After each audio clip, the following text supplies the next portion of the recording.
referring to this morning's guest as just a Renaissance man doesn't do him justice. Find out why, coming up next on All American People.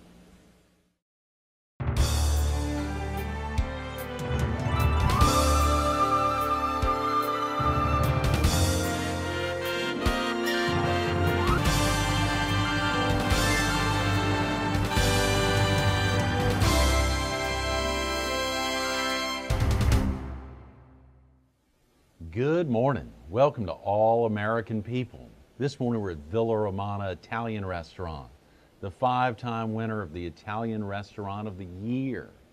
We're focused on the 27th anniversary of the Conway High School #1 program.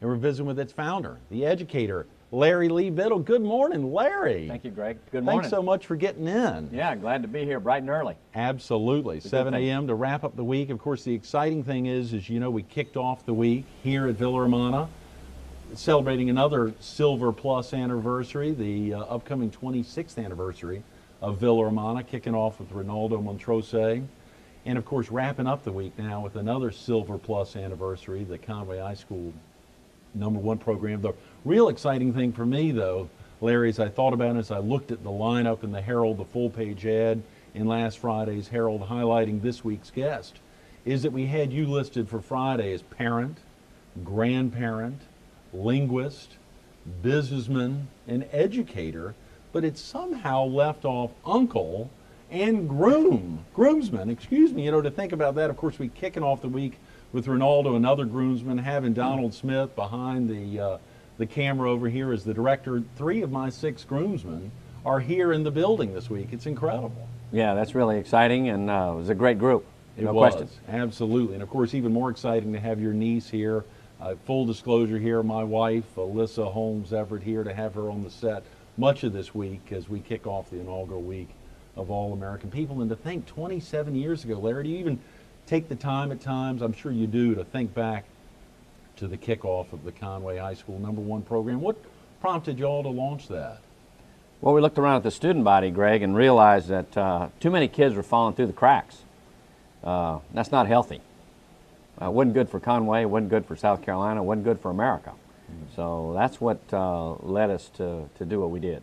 And you were there, this is Conway High School, obviously Conway, South Carolina. You were there as the... I was an assistant principal. There were 4 of us, and we had the principal was Mike King, and so we had a principal and 4 assistants, and so that was the administrative team. We call it the A team at the time. Yeah. Yes. Had you? I mean, your whole background was in education, or you obviously with that list as parent, grandparent, you weren't fully a grandparent probably in '84.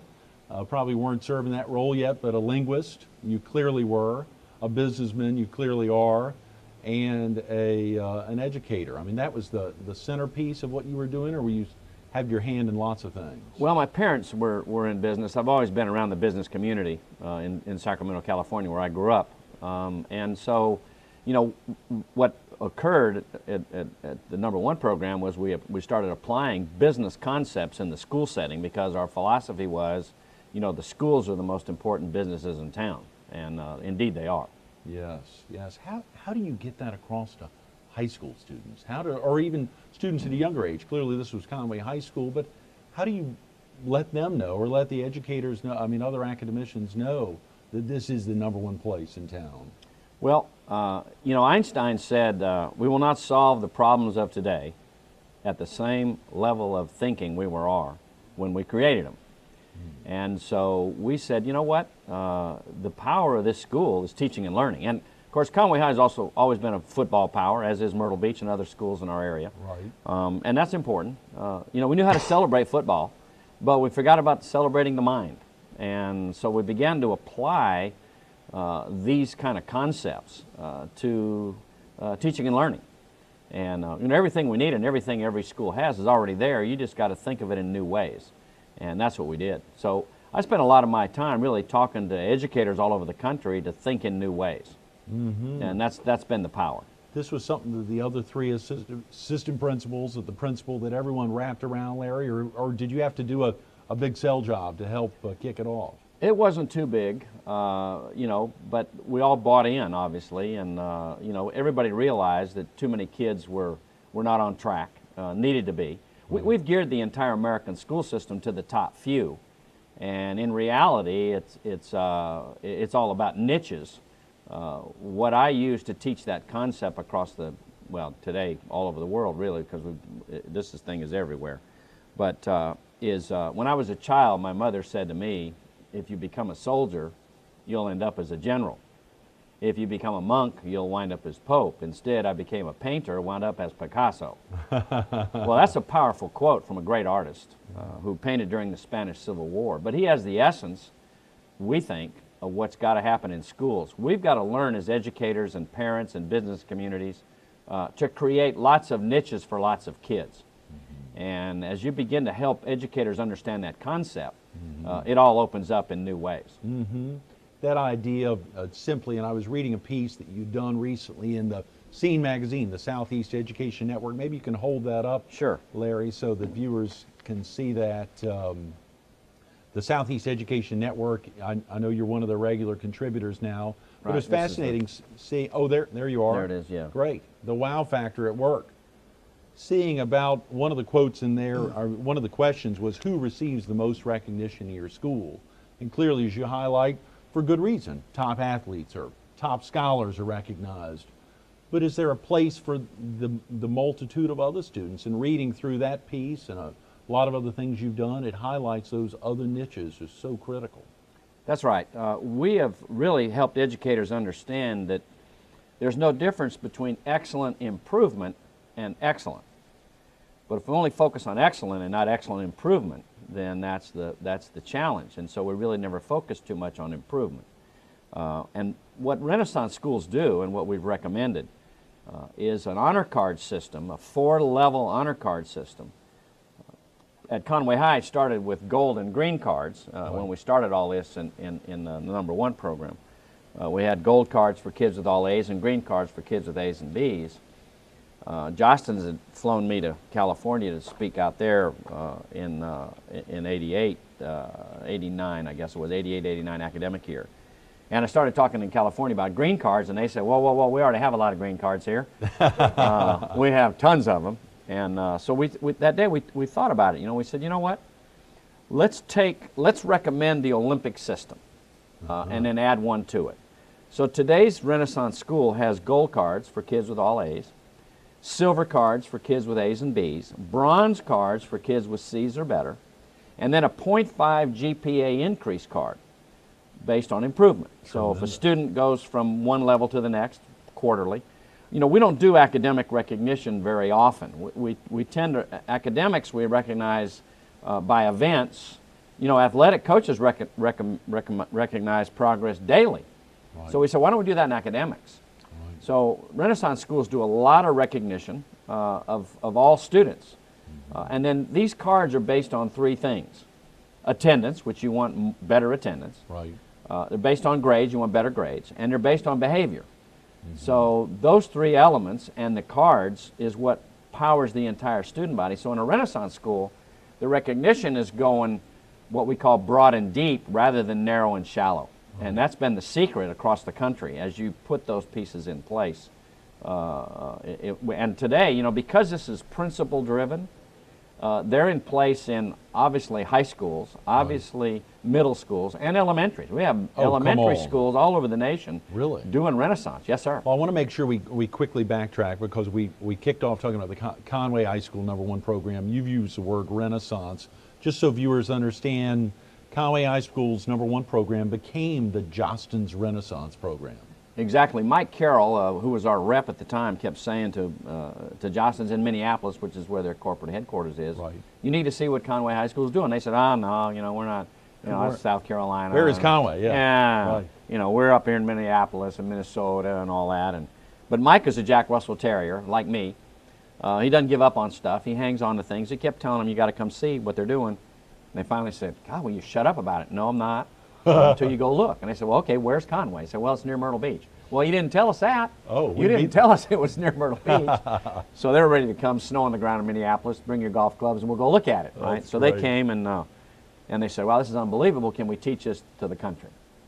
Can we teach this to America? Yeah. And the answer was, well, I guess so. And so they flew in April of '88, 23 schools from all over the Southeast, put them up at Kingston Plantation on the ocean in nice oceanfront places. Educators hadn't been treated like that much. You know, that was a key piece. Educators, a lot of times you have to go to a conference, 4 to a room, and a view of the air conditioners. Right. This So, was 23 years ago, back in '88. In '88, yes, sir. Wow. And then he brought them over, and we showed them what we were doing over a 2-day period, and they saw the campus, and they saw the things we were doing. And one of the best one of the best quotes came out of a lady who's principal at Cape Coral High School in Florida. Her name was Harriet Bohannon. She said, wow, I can't believe all this stuff. This stuff is so simple we missed it. These are blinding flashes of the obvious. And she was right. And she said, gee, you know, it's so simple we missed it all. But it's so powerful. And that's why it has been so powerful. Well, that must be a way that it's been able to gravitate towards all educators, the blinding flashes of the obvious. Yeah. What a great quote. What a great quote. Yeah, very powerful. And I mean, that's a great cheerleader for the entire program. So oh, absolutely. Quotes like that, and I'm sure it was fascinating to read through that same piece and seen in the publication there, to see quotes from parents, to see quotes from students, to see how it truly changed their lives. That's right. It has, and it continues to. You know, there's national conferences all over the country. This year we'll be in Anaheim. Last year we were in Orlando. We've been in Minneapolis and St. Louis and San Diego, and, you know, follow Renaissance and see the country.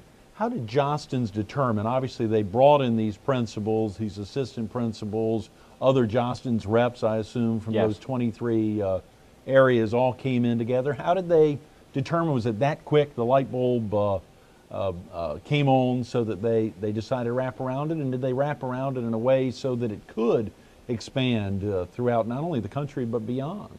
Yeah, we said to all the reps, you know, pick some sharp schools that are innovative, progressive schools, want to make things happen, and let's bring them, because we knew we needed success right out of the gate.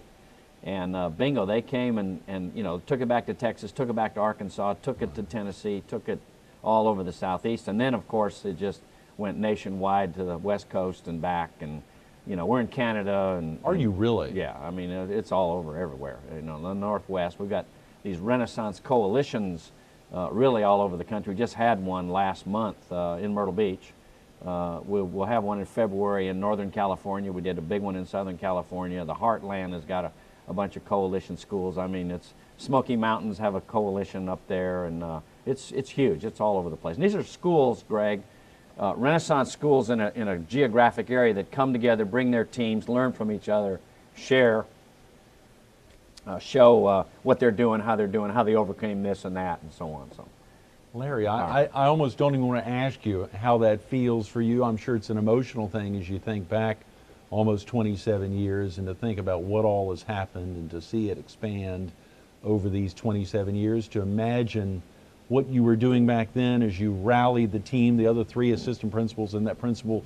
Did you ever imagine that something kicking off at Conway High School would become not only something throughout the Carolinas, throughout the Southeast, throughout the South, but throughout the country and beyond? Could you have ever imagined then, almost 27 years ago, that the Conway High School #1 program would have become the Jostens Renaissance, truly the Renaissance explosion? Well, we hoped it would. You know, the original logos were the courtship of eagles, and it was the Eagles of American Business and the Eagles of American Education coming together in courtship. So that's what really launched a lot. You know, and in today's world, with the economy where it is and all that, you know, business and education have got to come together around the whole power of all this to get more results with more kids. That's what we've got to do in this country.